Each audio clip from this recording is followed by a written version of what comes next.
Et salut à tous, c'est Anto, j'espère que vous allez bien. Pour ma part, ça va très très bien. On se retrouve aujourd'hui pour une toute nouvelle review cinématographique sur la chaîne.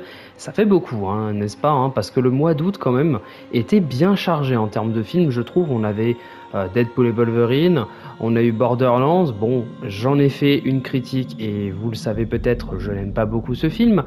Mais il y a aussi et surtout sûrement le film que j'attendais le plus en ce mois d'août 2024. Il s'agit ni plus ni moins que Alien Romulus. Mais oui, je ne pouvais pas ne pas aller voir Alien Romulus. Il faut savoir un truc qui pour moi est très important, puisque je n'ai jamais parlé d'Alien sur cette chaîne, et c'est bien dommage, parce que c'est vraiment... Je sais que souvent il m'arrive, même par exemple dans la review de Scream que j'ai fait à l'époque, j'avais dit que j'étais fan de Scream, que j'aimais bien la saga. Oui, c'est vrai. Mais une de mes séries de films d'horreur préférées, c'est sans aucun doute Alien. Pour vous dire, c'est mon père qui m'a initié à Alien. Voilà, c'est juste pour vous dire. Et Alien, c'est clairement pour moi une franchise, une série incontournable du cinéma d'horreur. Vraiment, Alien, c'est de la science-fiction, c'est de l'horreur, c'est de la peur, c'est de l'action aussi. Bref, c'est plein de choses Alien. Et je suis très content, voilà, de vous retrouver aujourd'hui pour vous parler d'une de mes séries de films préférés. Voilà, Alien tout simplement. Avec du coup ce septième film, Alien Romulus, qui est sorti il y a 2 jours à l'heure où je vous parle, donc le mercredi 14 août 2024. Il est réalisé par Fede Alvarez. Fede Alvarez qui est notamment connu, enfin que moi personnellement je connais uniquement pour le film Evil Dead. Voilà, pour le remake ou le... Je sais plus si c'est un remake, mais pour voilà, Evil Dead, ça c'est sûr, j'avais déjà entendu parler de lui pour Evil Dead. Alors je suis actuellement sur une page. Alors il a aussi fait un film Massacre à la tronçonneuse en 2022, il a fait les 2 films Don't Breath, Millennium, qu'est-ce qu'il a fait encore? Attaque de Panico, Une nuit en enfer, Coronudo, bref, je connais pas tous ces films, mais bref. Il a fait un petit paquet de films, voilà. Moi je le connais surtout, enfin j'ai déjà entendu parler de ce mec pour Evil Dead en tout cas. Enfin voilà. Et donc, bah, ce n'est pas du coup Ridley Scott qui réalise ce film. Ridley Scott qui pour ce film n'est pas réalisateur mais bien, il me semble, producteur. Je crois il produit le film. Voilà, je crois, hein, je sais plus exactement. Ouais, je crois que c'est ça. Je crois qu'il est parmi les sociétés de production du film. Enfin bref. Le fait est que c'est du coup le septième film Alien. Alors film Alien qui se déroule entre Alien, le huitième passager, premier film Alien sorti en 1979, et Aliens ou Alien le retour sorti en 86, puisque ce film se passe a priori de ce que j'ai sous les yeux en 2180, c'est-à-dire du coup entre ces 2 films. Et ça a plus ou moins une importance, vous allez voir, on va en parler dans ce film, dans cette critique en tout cas. Mais qu'est-ce que j'ai pensé d'Alien Romulus en tant que vraiment fan, je trouve, de cette saga d'horreur que j'ai vraiment adoré quand j'étais jeune, et que encore aujourd'hui j'ai le coffret et il m'arrive de me ressortir un vieux film Alien tellement j'aime bien revoir ça. Et bah franchement, Alien Romulus, bah clairement je vous le dis, c'est un très bon film Alien. Et je vois beaucoup de critiques sortir depuis hier vis-à-vis du fait que Alien Romulus c'est du réchauffé de ce qu'on a déjà eu dans les films Aliens, ça n'est pas original, etc. Et ça c'est souvent la critique que fait beaucoup de gens qui justement eux comme moi connaissent Alien et ont déjà vu tous les films Alien. Maintenant pour quelqu'un qui n'a jamais vu Alien, ce film pour beaucoup de ces gens-là ce sont tout simplement pour eux, ce film est un chef-d'œuvre parce que forcément, ils découvrent Alien quelque part avec ce film. Et franchement, si vous n'avez d'ailleurs pas vu les autres films Alien, sans franchement grande hésitation, vous pouvez aller voir Alien Romulus. Il n'y a pas vraiment besoin de voir les autres films. Il y a à la limite le premier, je trouve, qui est vraiment le film à regarder parce qu'ils en parlent un petit peu dans ce film. Voilà, il y a quelques mentions dans ce film et c'est quand même sympa de les avoir. Mais globalement, vous pouvez aller voir ce film sans avoir vu Alien de votre vie, ce n'est pas grave. Voilà. En tout cas, dans un premier temps, je vais vous donner mon avis sur ce film sans spoiler. Puis évidemment, on va spoiler en seconde partie de cette review. Alors, sans spoiler, déjà, on va commencer par parler un petit peu du scénario de ce film Alien Romulus. Alors, c'est un film qui se passe du coup entre Alien 1 et Alien 2. C'est l'histoire de 6 personnages, 6 jeunes adultes qui décident de voler ou du moins réquisitionner du matériel sur une station, la station Romulus, qui gravite autour de leur planète, planète qui est d'ailleurs colonisée par eux. On en reparlera en partie spoil. Et qui du coup voilà, veulent aller récupérer du matériel pour objectif, on ne sait pas vraiment, je crois, dans les bandes annonces quel est l'objectif, en tout cas, de récupérer l'ensemble du matériel ou de récupérer quelque chose sur cette station. On l'apprend évidemment en regardant le film. Alors je vais en parler du coup en partie spoiler, je pense, ça sera plus intéressant. Mais bref, le fait est qu'ils veulent aller sur cette station pour y récupérer quelque chose, pour pouvoir avoir un objectif commun. Sauf qu'évidemment, on est sur un film alien et donc forcément, ça va pas bien se passer. Hein. Voilà, ça va tourner un petit peu au vinaigre et forcément, il va y avoir des morts, il va y avoir des jumpscares, il va y avoir des xénomorphes, il va y avoir des facehuggers, il va y avoir plein de choses et de surprises dans ce film. Et ben écoutez, sans trop spoiler, honnêtement, comme je vous l'ai dit avant, moi j'ai beaucoup aimé ce film. Il y a plein de raisons qui font que j'ai aimé ce film, c'est que Fede Alvarez l'avait d'ailleurs dit, je crois, alors je sais plus à quelle occasion, mais il me semble qu'il avait présenté ce film et que certaines personnes avaient été invitées pour l'interviewer et que pendant 15 ou 20 minutes, il pouvait voir un 15-20 minutes du film Alien Romulus. Et il me semble que pendant ces différentes interviews, alors je peux plus vous dire où c'était, je l'ai vu dans une vidéo de Yandri, ou Landry, je sais pas comment ça se prononce, et a priori, il a lui-même dit, Fede Alvarez, qu'il est fan d'Alien, de la série de films. Il est aussi fan d'ailleurs d'Alien Isolation. Et en effet, on va en parler en partie spoiler, mais ça a son importance très clairement dans ce film, parce qu'il y a énormément de références même à Alien Isolation, c'est pour dire. Et il voulait clairement, sa volonté propre, sa volonté, c'était de faire un film qui allait faire du nouveau avec un peu d'ancien. Voilà, son but c'est pas de recopier bêtement ce qu'a fait le passé, c'est de faire quelque chose de neuf, de rafraîchir un petit peu l'image qu'on se fait des films aliens, tout en restant quand même sur la base de ce qu'a fait les anciens. Et franchement, honnêtement, je sais que pas mal de gens sont pas forcément d'accord avec ça, mais moi perso je trouve que c'est vraiment le cas, en tout cas pour ce film. C'est un film d'ailleurs qui est clairement mieux que apparemment Prometheus, parce que je l'ai pas vu celui-là, et Alien Covenant. Voilà, moi j'ai vu Alien Covenant et les 4 premiers films, j'ai pas vu encore Prometheus. Je sais pas pourquoi, il m'a jamais intéressé. Il faudrait que je m'y mette d'ailleurs, mais bref.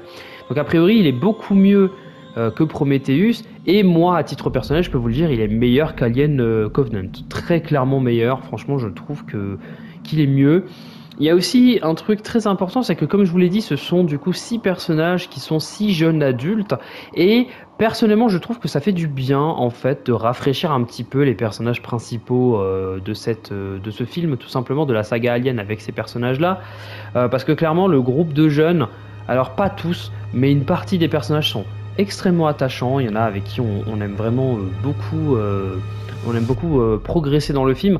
Je pense notamment à David Johnson qui joue Andy et Kaylee Spinney qui joue Rain Carradine, voilà, qui est d'ailleurs Rain, le personnage principal, l'héroïne principale de ce film.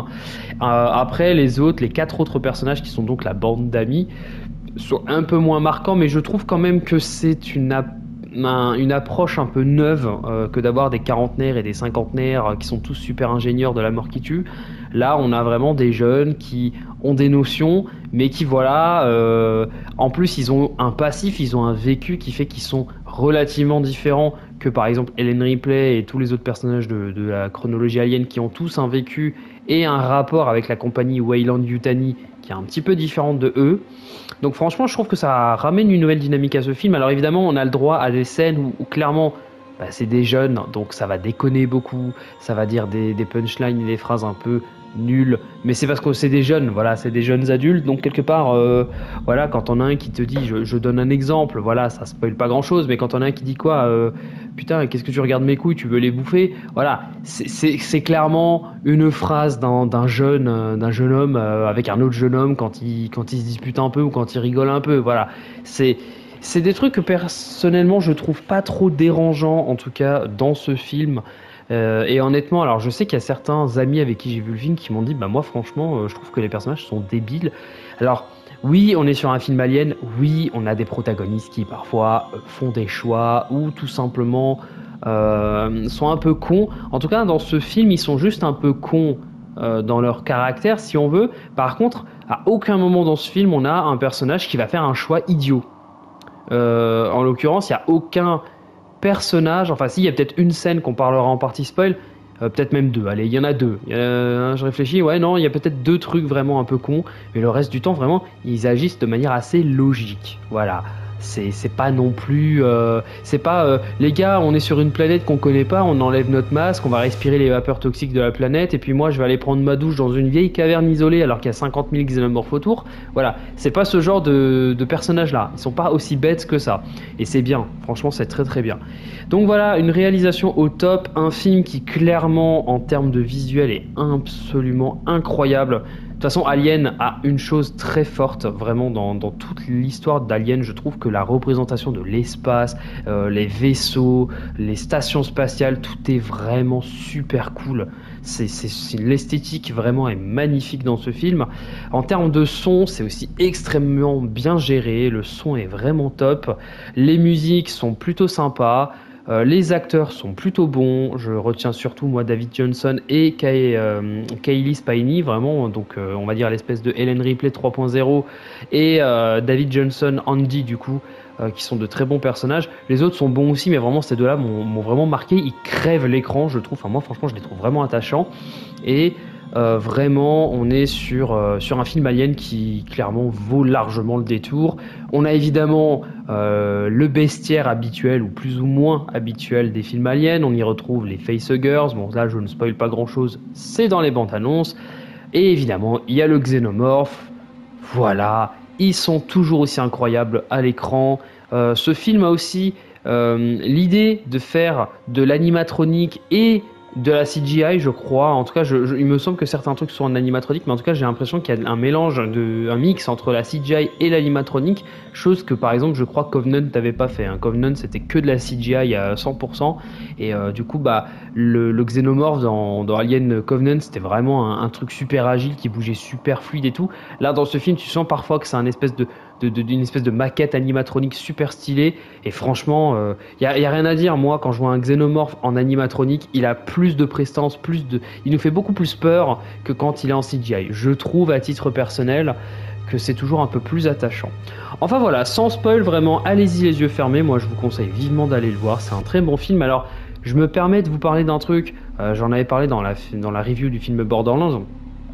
Je vous parle un petit peu globalement de ma séance de cinéma. Ça s'est très bien passé, c'était une très bonne séance de cinéma. D'ailleurs, j'ai vu le film dans un CGR, donc dans une salle ICE, voilà. Immersive Cinéma Experience, je crois que c'est ça. Bon, moi je l'ai vu en salle ICE et c'était intéressant. Maintenant, allez savoir si vraiment ça apporte un plus. Je trouve que voilà, le fait qu'on ait du son Dolby, je sais plus quoi, là, qui dans tous les sens, machin, c'était sympa, voilà, c'était cool. Par contre, il faudrait que, et là, si parmi vous, il y en a qui vont dans des CGR et qui vont dans des salles ICE, je serais curieux de savoir un truc. Est-ce que les salles ICE sont climatisées ou est-ce qu'ils font en sorte que, comme on est dans un film qui se passe dans l'espace, on nous balance une clim? Parce que j'avais même un peu froid pendant le visionnage de ce film parce qu'on avait une clim dans la salle, enfin, c'est terrible. Bref. Globalement, le film, allez-y les yeux fermés. Si vous aimez Alien, franchement, bah, moi je vous conseille vivement d'aller le voir. Il est meilleur que Alien Covenant. Prometheus, je sais pas. Mais en tout cas, ce qui est sûr, c'est que même vous qui ne connaissez pas Alien et qui voudraient peut-être se lancer dans cette série de films, démarrer quelque part, vous pouvez démarrer par Alien Romulus. Même si je pense que le plus cool, c'est encore de démarrer par Alien 1, potentiellement Alien 2, puis peut-être revenir sur Romulus, ou alors de faire Alien 1, Romulus et Alien 2. Puis continuer jusqu'à Alien Résurrection. Faites comme vous voulez, mais en tout cas, ce film, franchement, moi, je vous le conseille à 150%. Bon, sur ce, on va rentrer en partie spoil. Et déjà, je voulais parler de la scène d'ouverture du film qui s'ouvre sur un silence total. C'est un truc que j'ai trouvé très cool. C'est pas un truc exceptionnel non plus, mais c'est vraiment un truc qui m'a vraiment fait plaisir. Le film, il démarre... On est dans l'espace, il y a des étoiles, et il n'y a pas un bruit. Il n'y a pas un bruit, pas du tout. Il y a un vaisseau qui s'approche de nous, il n'y a pas un seul bruit. Et d'un coup, le bruit commence un petit peu à apparaître avec un petit bouton, un petit voyant rouge qui clignote. Et au début, j'avais même cru qu'ils avaient peut-être potentiellement oublié de mettre le son. Voilà, je me suis dit peut-être qu'il y a un problème là dans la salle et ils sont en train de le régler ou je sais pas ce qui se passe. Non, non, vraiment, le film démarre sur un silence total. Et ce silence total, ça n'a rien d'incroyable non plus, mais moi je trouve que c'est bien parce que ça nous fait bien comprendre une des phrases fétiches, un des slogans mythiques, j'ai envie de dire, de la saga Alien, c'est que dans l'espace, personne vous entend crier. Et c'est pourquoi? Parce que dans l'espace, il n'y a pas un bruit, personne t'entend. Tu peux être dans l'espace, il peut t'arriver n'importe quoi, personne ne sait ce qui t'arrive, tout le monde s'en fout, limite que t'es là dans l'espace ou pas. Enfin, cette scène-là, vraiment, amène ce truc-là, vraiment, je trouve, sur le devant de la scène, et juste en une scène, juste de pas mettre de son, c'est juste pour montrer qu'on est dans l'espace, et que là, t'es isolé du monde. Voilà, c'est juste ça. Moi, ça m'a pas mal marqué. J'ai beaucoup aimé cette petite scène d'intro. Et donc, dans cette scène d'intro, on a du coup un vaisseau avec Maman 9001 qui s'allume. Et il y a un colis, ou du moins une espèce de pierre, de météorite qui est réceptionnée du coup par l'équipage de ce vaisseau. Et dans cette merveilleuse météorite, ou dans ce merveilleux rocher, on y retrouve quoi? On y retrouve un xénomorphe. Pas n'importe lequel, a priori. Alors moi, de ce que j'ai compris, c'est le xénomorphe d'Alien 1. De ce que j'ai compris, c'est le premier xénomorphe qu'on a vu de l'histoire du cinéma, dans Alien, le 8e passager. Il me semble. D'ailleurs, je crois que c'est plus ou moins confirmé après. Voilà. Enfin bref, il récupère du coup le xénomorphe. On sait pas trop pourquoi il le récupère, mais il le récupère. Donc on imagine que c'est du coup parce que la Weyland-Yutani veut pouvoir exploiter le xénomorphe. D'ailleurs, dans le film, on nous le dit à un moment donné. Voilà, la Weyland-Yutani veut récupérer en fait, veut faire des expériences en tout cas avec le xénomorphe et créer des facehuggers, créer tout ça pour pouvoir créer une espèce de fluide, une espèce de produit qui permettra à l'humanité de devenir un être parfait, d'avoir les mêmes compétences entre guillemets que le xénomorphe, parce qu'il me semble que le xénomorphe, voilà, dans l'espace, il n'a pas de problème, il peut ne pas manger, il peut ne pas boire, il peut ne pas dormir, il peut ne rien faire. Dans l'espace, il risque que dalle, voilà. Et surtout, voilà, il a quand même pas mal de compétences. Et plus tard dans le film, surtout, c'est abordé dans une scène où ils essayent de nous expliquer scientifiquement ce qu'ils essayent de faire, la Weyland-Yutani. Il récupère du coup cette alien, et suite à ça, on sait pas trop ce qui s'y passe, mais on s'imagine que ça va mal se passer, mais on le saura pas, puisque du coup, on arrive sur une planète de colons. Et ça, c'est un truc que moi j'ai beaucoup aimé. Enfin, dans l'histoire d'Alien, alors encore une fois, j'ai pas vu Prometheus, hein, peut-être que c'était dans Prometheus, j'en sais rien, mais le fait est que, enfin, dans l'histoire d'Alien, on sait ce qui se passe quand on arrive à coloniser une planète avec des colons. Parce qu'en temps normal, il y a toujours un équipage, il y a toujours des colons, et il me semble, je sais plus, alors maintenant il faut que j'essaie de me raviver le souvenir, je crois que c'est Alien 1. Ou c'est dans Covenant? Ouais, je crois que c'est dans Covenant, où le film il démarre en disant qu'il y a genre je sais pas combien de membres d'équipage, je sais pas combien de colons dans le vaisseau, puis soudain le capitaine il meurt cramé, et à la fin finalement tous les colons sont morts, il y a quasiment plus rien de l'équipage, voilà. Donc en fait à aucun moment dans l'histoire d'Alien on ne sait ce qui se passe quand on arrive quand même au bout de la destination et quand on dépose des colons. Maintenant on sait ce qui se passe. Du coup la Weyland-Yutani, en fait, colonise une planète. Ces habitants, qui sont du coup des colons, sont voués à travailler toute leur vie sur cette planète, à choper des maladies terribles parce que les vapeurs toxiques, parce que voilà, ils sont pas, voilà, les conditions de travail sont vraiment pas bonnes. La planète, d'ailleurs, c'est une planète limite, elle est au bord de l'explosion. On dirait la planète Terre quand vous jouez à Black Ops 2, là où elle est complètement en lave, en feu, c'est un bordel. En zombie, je parle. Voilà. Il y a des gens qui meurent et tout. Et du coup, on suit Rain et Andy. Parce qu'en fait, Andy, c'est le frère, entre guillemets, de Rain. Puisqu'en fait, ça, c'est pas vraiment son frère biologique. C'est un androïde. Voilà, c'est un androïde. Et je vais tout de suite pouvoir en parler. Andy est le personnage le plus touchant de ce film. Il est touchant et en même temps il fait flipper, et en même temps il est méchant, et en même temps c'est compliqué, on en reparle après. Mais vraiment c'est un androïde qui est tout gentil. Et c'est rare dans les films aliens qu'on ait un androïde gentil. Tout mignon, tout mielleux, tout cool, tout super, tu vois. Alors il y avait bien David, je crois, dans Covenant, qui avait... En tout cas le nouveau David, pas le David de Prometheus que je n'ai pas vu du coup progresser dans son film, mais bref... Le David, il fait du piano, il est gentil, il est bien mignon, mais je veux dire, celui-là, il a vraiment c'est un androïde, mais il a ce côté un peu humain finalement, il a ce côté un peu touchant, et il a toujours cette espèce de mission à réussir, c'est-à-dire de faire tout ce qui est en son pouvoir pour plaire ou de faire plaisir à Rain, qui est du coup sa sœur.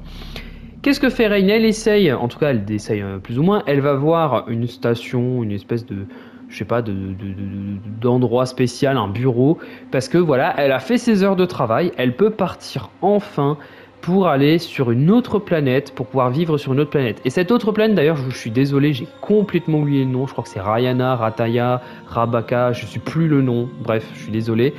Du coup, elle va pour partir sur cette planète, sauf qu'évidemment, la nana lui dit bah non, puisqu'en fait, vous avez fait 12 000 heures de travail sur la planète, mais en fait, la Weyland-Yutani a augmenté le tarot à 24 000, donc il ne vous reste plus que 5-6 ans de travail encore pour pouvoir espérer partir.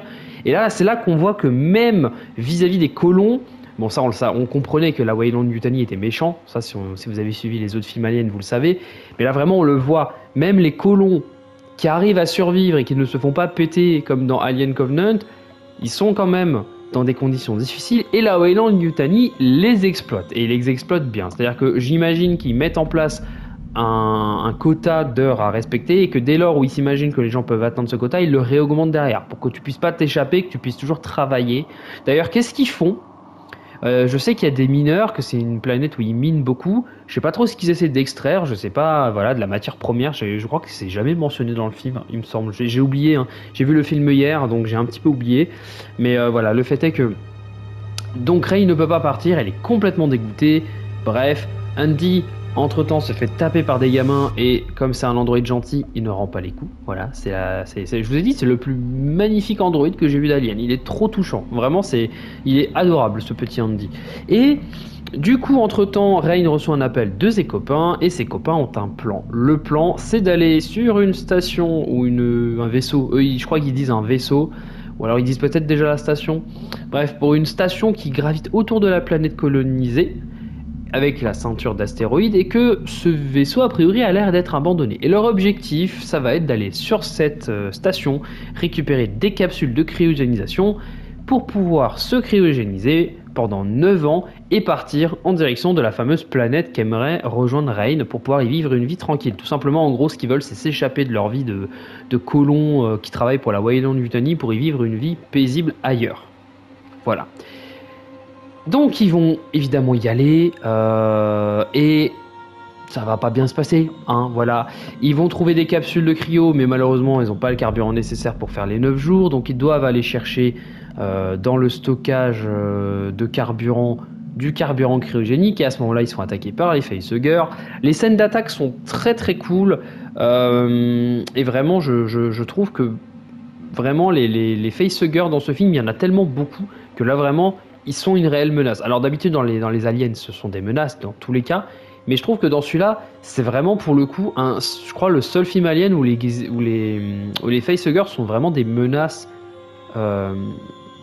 pendant une grosse partie du film et longtemps. D'habitude dans les films aliens le facehugger il te saute à la gorge, il pond un œuf dans le ventre de quelqu'un et ça s'arrête là. Le rôle du facehugger il est fini, voilà, il s'arrête là. Là, au moins, il y en a un bon paquet, ils traînent dans le vaisseau, et ça n'est pas sans rappeler, je pense, Alien Isolation, où on a pas mal de scènes dans le jeu, pas mal de passages du jeu où justement on a des facehuggers qui se baladent un peu partout, qui font tomber des caisses, qui sont là. Évidemment, vu que c'est le caca et que c'est le bordel, bah évidemment, ça va pas, donc il commence à y avoir les premières morts. Alors je crois que le premier personnage qui meurt, enfin il meurt pas, c'est le personnage de Navarro qui est joué et interprété par Eileen Wu. Je crois qu'elle se fait du coup, elle se fait facehugger, voilà, tranquillement. Ils essayent tous de l'aider, sauf qu'ils ne peuvent pas. Et dans le processus, en fait, ce qui va se passer, c'est que Andy va récupérer une espèce de petite puce et qui va complètement le changer, qui va lui permettre d'avoir de meilleurs niveaux d'accréditation pour pouvoir passer dans des zones du vaisseau. Parce qu'en fait, l'objectif de certains de ses amis, c'est de prendre Andy et de profiter entre guillemets de lui pour accéder à certaines choses, vu que c'est un androïde, un androïde de Weyland-Yutani, il a des compétences que eux ne peuvent pas. Et c'est bien dommage parce qu'en fait, c'est là que je déteste vraiment ce film sur ce point-là, c'est que Andy, c'est tellement un androïde encore une fois qui est touchant et vous voyez que tous les personnages autour de lui veulent se servir de lui, voilà. Tyler, Bjorn, Navarro et le personnage joué par Isabella Merced dont je n'ai pas le nom et que je n'ai pas devant moi. Ils veulent vraiment profiter d'Andy parce qu'il est le seul à ouvrir des portes en fait. Ils savent très bien que Andy ne pourra pas aller vivre sur cette planète du coup où ils vont tous aller. Même Rain le sait mais n'a pas osé lui dire. Bref, c'est ça qui est marrant, c'est qu'au début du film, vraiment, ce Andy en prend plein la gueule, et vous êtes là en tant que spectateur à vous dire, mais putain, il est tellement gentil, laissez-le, pourquoi? Il y a notamment Bjorn, qui est joué pardon, par Spike Fearn, qui veut tout le temps le tabasser, et alors par contre, cette scène est un peu nulle, hein, voilà. La justification, c'est qu'en fait, ses parents sont, lors d'un incident, ou je sais plus quoi, dans une mine, il y a un androïde qui a voulu sauver 12 personnes en sacrifiant 3, dont les parents de Bjorn. Et du coup, Bjorn, il a une dent contre les androïdes. D'ailleurs, il trouve un bâton, une matraque électrique, exactement comme dans Alien Isolation. À un moment donné, je crois que Tyler, il ouvre une porte en prenant une espèce de poignée et en la descendant deux fois vers le bas. Ça fait vraiment comme dans les jeux quand vous essayez d'ouvrir des portes ou de sauvegarder. Je crois qu'il y a une espèce de poignée que vous devez descendre plusieurs fois pour passer. Enfin, vraiment, Alien Isolation, le jeu vidéo, est aussi présent dans ce film et ça se voit que Fede Alvarez est fan du jeu, clairement. Enfin bref, tout ça pour dire que y a un moment donné dans le film où Andy va récupérer du coup cette fameuse puce et changer complètement vu que c'est une puce d'un autre androïde qui du coup d'ailleurs cet androïde c'est Rook. Alors je sais plus si c'est le nom qu'il a dans Alien 1, ça j'ai oublié. Mais voilà, c'est donc a priori l'androïde ou une autre version de l'androïde qu'on avait dans Alien, le 8e passager. Et cet androïde-là, évidemment, déjà dans le premier film Alien, sa mission, c'était pas de mener l'équipage à bon port, c'était pas de... Voilà, son objectif, c'était de récupérer le spécimen pour faire des expériences. Dans ce film, il a le même objectif. Et malheureusement, vu qu'Andy va récupérer la puce de cet androïde, il va lui-même se rebooter entre guillemets et avoir cet objectif. Et c'est là que c'est intéressant. C'est parce que pendant une partie du film, Andy se fait bully, puis il se venge. Mais il se venge pas volontairement. C'est ça qui est incroyable, c'est qu'Andy reste Andy le gentil androïde. Parce que c'est pas lui qui de lui-même veut faire du mal aux amis de Rain parce qu'ils sont méchants avec lui. Il le fait parce qu'il n'a pas le choix, parce qu'il est quelque part il est contrôlé par cette puce. Donc on n'enlève en aucun cas, à aucun moment, l'humanité d'Andy dans ce film. Et ça, je trouve, enfin l'humanité, c'est un androïde, mais je veux dire, la conscience, entre guillemets, même si c'est pas non plus le bon terme, on va dire, ouais, la conscience gentillette d'Andy. Et donc, ce que j'aime beaucoup aussi, c'est que du coup, plusieurs fois dans le film, Andy, il a ce truc très sec, très froid, dès qu'il devient cette espèce de Andy 2.0, il est vraiment très stoïque. Dans certaines scènes où certains personnages sont à deux doigts de mourir, il va pas les aider parce qu'il sait qu'il faut pas faire ça comme ça, on ne peut pas les sauver parce que si on veut le sauver, en fait, on va tous y passer. Enfin, vraiment, il y a ce côté très marrant où on voit Andy réagir pas du tout comme il aurait réagi en temps normal. Même Rain qui essaye de lui dire non, fais-le, bah lui, il l'écoute même pas parce que son objectif primaire qui était de faire tout ce qui est de bien pour Rain se transforme en il faut sécuriser le spécimen, il ne faut pas le blesser, il ne faut pas faire n'importe quoi, et quand quelqu'un est à deux doigts de mourir du spécimen, on ne va pas l'aider parce que bon, l'aider c'est nous tuer tous. Voilà. Donc c'est intéressant. Je peux éventuellement parler ou plutôt des xénomorphes du film, voilà, qui sont vraiment sympas et que pour le coup, ils sont très bien réalisés, ils font toujours aussi peur. Il y a pas mal de petits jumpscares dans ce film, les jumpscares ne m'ont pas dérangé, voilà, il n'y en a pas non plus 150, voilà, vous pouvez aller voir ce film avec, on va dire, il y a peut-être 4-5 jumpscares dans ce film, et en vrai ça va, ils sont pas si flippants que ça. Il y en a surtout un, moi, qui m'a bien fait flipper, mais on en parlera après, parce que là on est en partie spoil. On va bien sûr parler du 4e acte de ce film qui pour moi Pour moi c'est la meilleure partie du film. Mais on en reparle à la fin. Enfin voilà, tout ça pour dire que les personnages sont attachants, leur motivation est louable, finalement le plan est capote, ils doivent survivre. Il y en a évidemment parmi eux qui vont mourir. Aileen Wu du coup va mourir parce qu'elle va faire naître le xénomorphe, voilà, puisque le facehugger aura fait son travail. Spike Fearn, Bjorn du coup, qui a tenté de trahir ses potes quand même, hein, parce qu'à un moment donné il a eu peur que Andy veut le tuer, parce que Andy est à deux doigts de le tuer pour de vrai, en fait finalement, parce que cette conscience 2.0 comprend bien que Bjorn, à ce moment-là, il va à l'encontre de l'objectif que lui il a avec cette nouvelle puce, donc il a deux doigts d'aller le buter, quoi. Et tout ça pour dire que voilà, il meurt, je crois, à cause de l'acide. Parce que, alors d'ailleurs, je comprends pas. Ça fait partie des deux scènes que je trouve stupides. Je vous ai dit qu'il y avait deux scènes où vraiment les personnages faisaient des trucs un peu cons. Bah là, en l'occurrence, c'en est une. Il met son bâton électrique dans... Alors ça, je crois encore une fois aussi qu'on ne l'a pas vu dans Alien. En tout cas, j'en ai pas le souvenir. On sait que l'alien, en tout cas le Chest Buster, parce que ça s'appelle comme ça, le petit alien qui du coup chest the burster, donc qui t'explose la poitrine, la cage thoracique. On sait qu'il y a une mue, que sa peau elle mue, voilà, on sait qu'il y a ça par terre, mais on sait jamais. Mais moi je crois que dans aucun film on sait qu'est-ce qui se passe quand il mue et qu'il va devenir le grand xénomorphe. Ah, toujours je crois, il me semble que quand il mue, après on le voit tout de suite en tant que xénomorphe adulte, quoi. Dans ce film, on le sait, il y a une espèce de, je sais pas, de facehugger géant sur le mur. Et alors lui, il tente avec sa matraque à l'Alien Isolation de la défoncer. Cette scène est évidemment une représentation de ce qu'est Alien de manière générale, hein. Pour ceux qui savent pas, Alien, c'est un peu la représentation du plaisir non consenti, on va dire ça comme ça pour pas dire le terme. Et là, en l'occurrence, cette scène, c'est exactement ça. Il fait ça à une espèce de chose qui ressemble clairement à un appareil reproducteur féminin, de façon frénétique, méchante, agressive. Clairement, ça représente encore une fois le côté plaisir non partagé. Et malheureusement, il va prendre la petite giclée. Voilà, désolé de le dire comme ça, mais il va prendre la petite giclée acide qu'il faut pas. Et il va crever, voilà. Isabella Merced, je sais plus du tout le nom de son personnage, mais en tout cas son personnage est enceinte d'un enfant. Elle aussi va faire un choix stupide à un moment donné dans le film, ça va être de s'injecter une seringue de ce fameux produit qui soi-disant doit rendre voilà, les humains parfaits, créer l'organisme parfait. Parce que en fait, Rook, l'androïde, nous explique dans le film que le but de la Weyland Yutani, que l'objectif de Weyland, qui est malheureusement décédé, c'était ça, c'était de faire en sorte que les humains ne meurent plus de maladies sur les planètes colonisatrices et tout. Ils allaient récupérer ceci, rendre l'espèce humaine parfaite, voilà. Et évidemment, elle décide, va savoir pourquoi, de s'injecter ce truc, parce qu'elle s'imagine que c'est bon. C'est surtout ça, c'est une scène vers la fin du film. Je vous la pose là, ce petit truc là, parce que ça va créer du coup le 4e acte derrière.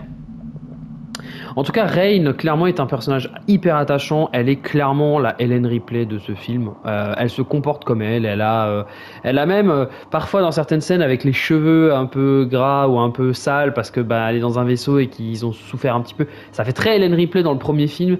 Elle est vraiment assez posée. Elle ne cède pas trop à ses émotions. C'est plutôt pas mal. C'est vraiment un personnage qui est incroyable. C'est vraiment la Ellen Ripley de ce film, mais vraiment... Kaylee Spiney, franchement, a fait du très bon boulot pour incarner son personnage. Il y a une scène, en l'occurrence, là, qui me vient en tête, que je trouve un peu con, par contre. Il y a une scène où il y a plein de petits pardon, je tape le micro. Il y a plein de petits facehuggers dans une pièce, et ils décident ils doivent passer par là. Et Andy leur dit, écoutez, ça va être compliqué, parce que là, eux, ils nous repèrent signature thermique, machin. Bon, lui, il leur repère pas, c'est un androïde, mais les autres, oui. Et Rain et Tyler ont l'idée, ou je crois que c'est Rain qui a l'idée d'ailleurs, de chauffer la pièce à la température ambiante d'un être humain pour qu'il ne puisse pas être repéré dans la pièce. Alors, c'est une très bonne idée, Rain, hein, je n'en doute pas. Le truc, c'est que, comment te dire, juste derrière, ils attendent du coup que la température monte, elle arrive à terme au nombre de degrés qu'il faut, et la porte s'ouvre grand. Et il rentre dans la pièce. Mais moi j'ai une vraie question. Si j'ouvre la grande porte de la pièce, la chaleur s'évacue. Donc ça, c'est pas un bon plan en fait. C'était une idée un peu stupide. Enfin moi j'ai pas trop compris. Bref. Et surtout ce qui me fait rire, c'est que Andy leur dit bien, voilà les gars, n'ayez pas peur, ne suez pas, ne pétez pas, ne faites pas un seul bruit. Marchez doucement, ne stressez pas, parce que même s'ils vous voient pas avec la signature thermique, ils sentent la peur. Et dans cette scène absolument stupide, Tyler reçoit un appel de Isabella Merced et il décide de répondre.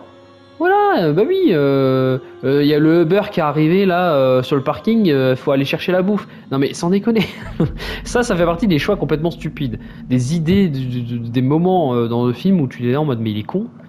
Lui est con, Isabella qui s'injecte le produit, c'est con. Et alors Spike qui essaye de défoncer un nid d'alien avec son bâtonnet électrique pour se faire juste derrière prendre une giclée.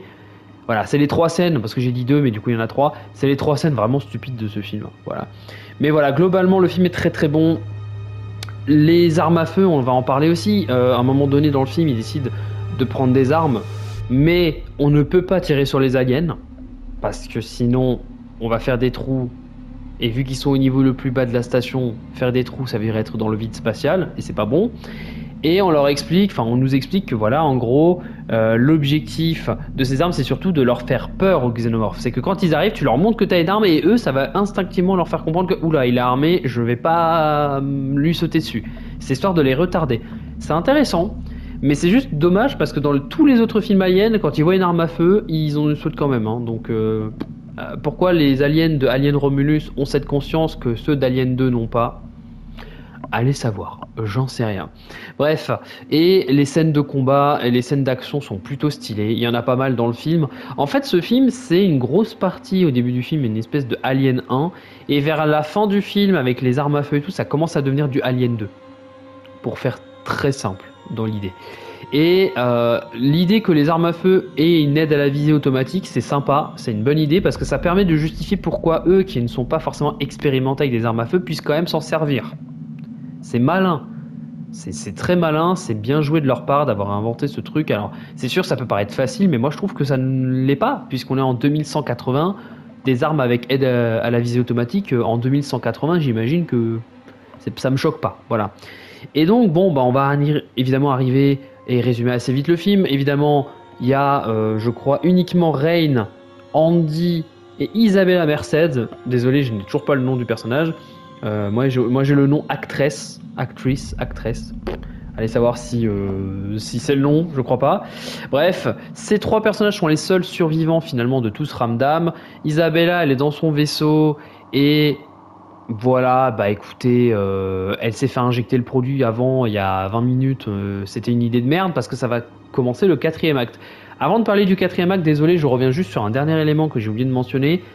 Rook, l'androïde, nous parle justement du fait que il sait exactement comment fonctionne le xénomorphe, notamment dans cette scène où il essaye d'aider les personnages à enlever le facehugger de Navarro. Il dit qu'il sait et que la raison ou une des raisons pour lesquelles il sait comment faire exactement et comment ça fonctionne un xénomorphe et un facehugger, c'est parce qu'il était dans un vaisseau où du moins il n'y a pas longtemps il y avait un équipage de 7 personnes qui est donc l'équipage du Nostromo. Voilà, là c'est la petite mention à Alien 1. Je voulais juste en parler parce que j'ai trouvé ça sympathique qu'on parle d'Alien 1. Voilà, ça m'a fait plaisir.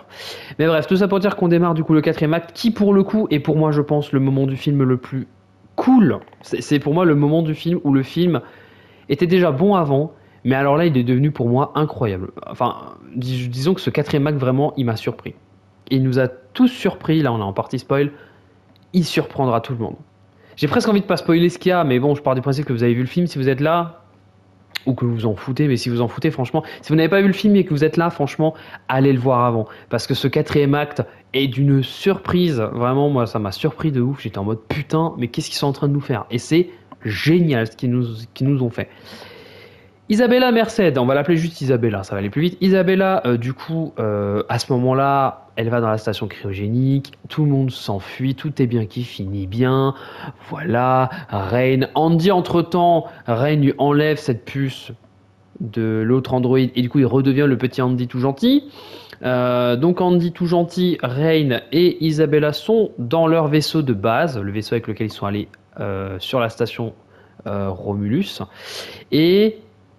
Et ben voilà, tout est bien qui finit bien, sauf que Isabella s'est injecté le fameux produit.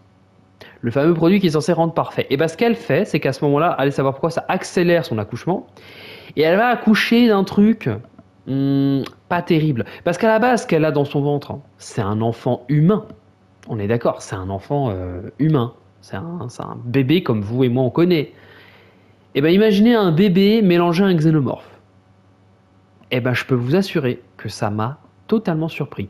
Quand j'ai compris qu'elle allait accoucher et que quand j'ai vu la gueule du placenta, le truc qui sortait du ventre, et que Rain jette ça dans la soute, et que quand elle descend dans la soute, la coquille ou le placenta est ouvert et qu'il n'y a plus personne dedans, là, à ce moment bien précis du film, au moment où Rain voit le placenta ouvert et qu'il n'y a plus personne dedans, même moi qui connais, en fait, quand on connaît Alien, on connaît les xénomorphes, on connaît les facehuggers, on connaît les menaces qui existent dans cet univers. Là, on est en face d'une nouvelle menace qu'on ne connaît pas. On ne sait pas comment il va réagir, on ne sait pas ce qu'il est, on ne sait pas à quoi il ressemble. Et ben, c'est le moment du film où même moi, le fan d'Alien, je commence à être stressé.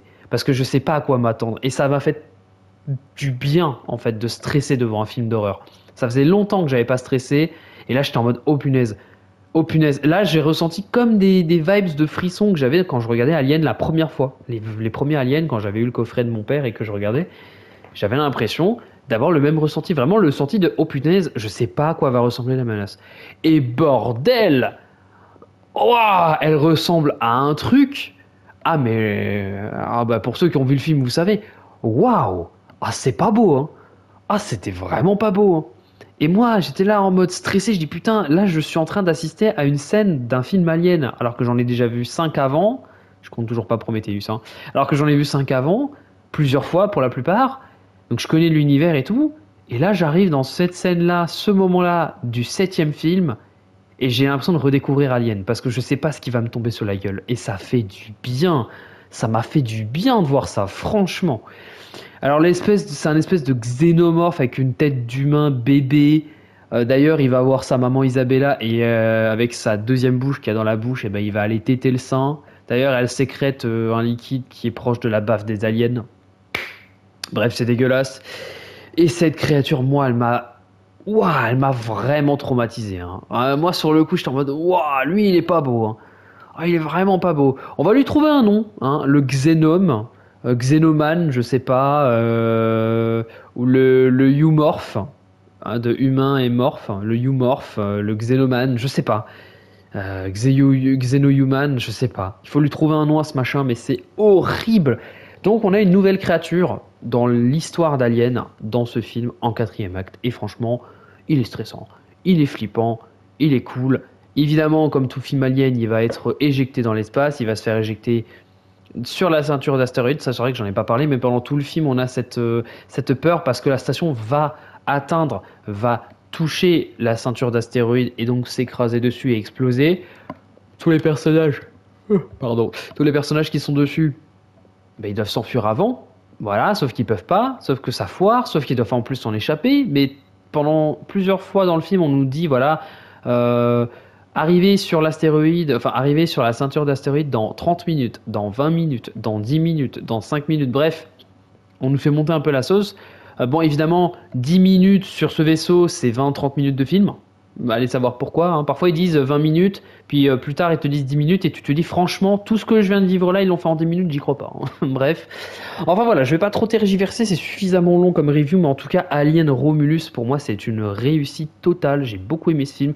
Évidemment, on a des défauts liés à Alien. On a quand même, comme je le disais avant, l'envie de faire du neuf avec du vieux. On a toujours la même façon de nous amener le xénomorphe, on a toujours certaines scènes un peu stupides, on a toujours ce qu'on a toujours eu dans les anciens films aliens, en termes d'esthétique et tout, on parle du Nostromo, bref, mais on a quand même un film qui rafraîchit un petit peu la saga, et moi je trouve que ça m'a fait du bien. Voilà, même en tant que fan d'Alien, j'ai trouvé que c'était cool.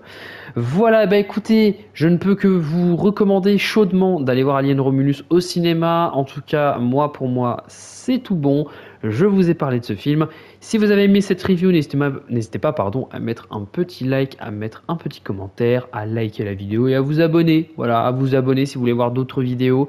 Hein, peut-être un jour un let's play sur Alien Isolation. Qui sait, on n'en sait rien. Bref, allez, sur ce, je vous remercie et je vous dis à toutes et tous à la prochaine. Ciao tout le monde.